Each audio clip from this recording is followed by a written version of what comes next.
তেখেতে নিজে উল্লেখ কৰি থৈছে যে তেখেত হিমন্ত বিশ্ব শৰ্মাই হাজাৰটা মিছা কথা ক'ব পাৰে, মুখ্যমন্ত্ৰীয়ে মিছা কথা নকয়।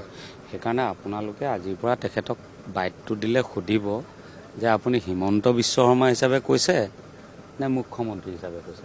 গতিকে কালি কথাটো মুখ্যমন্ত্ৰীয়ে কোৱা নিচিনা লগা নাই, হিমন্ত বিশ্ব শৰ্মাই কোৱা নিচিনা লাগিছে। গতিকে সেইটোক লৈ মোৰ ক'বলগীয়া একো নাই, তেখেতে নিজেই কৈ থৈছে।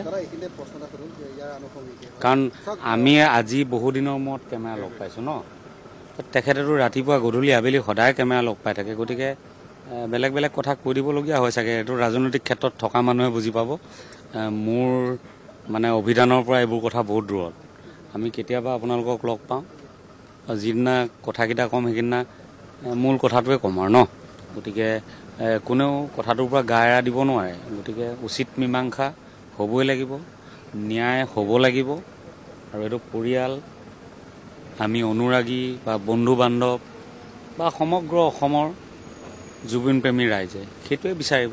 গতিকে মই মোৰ যিখিনি এতিয়া দায়িত্ব সেইদিনা আহিছিলোঁ, গতিকে আজি মোক কোৰ্টত গৈ একেটাই ষ্টেটমেণ্ট মানে দিব লগা আছিলে।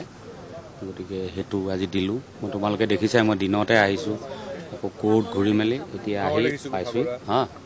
গতিকে সেইখিনিয়ে কথা। আমি জুবিনদাৰ ন্যায়ৰ কাৰণে যুঁজিছোঁ, গোটেই অসম ৰৈ আছে। আৰু সকলোৱে একেধৰণে থাকক, এক হৈ থাকক। তেখেতৰ মানে আমি যাতে ন্যায়টো দিব পাৰোঁ। এতিয়ালৈকেতো একো গম পোৱা নাই, হয়তো কোৰ্টত মাতিব আৰু মোৰ কামখিনি হৈ গ'ল, সকলো জমা দিয়া হৈছে।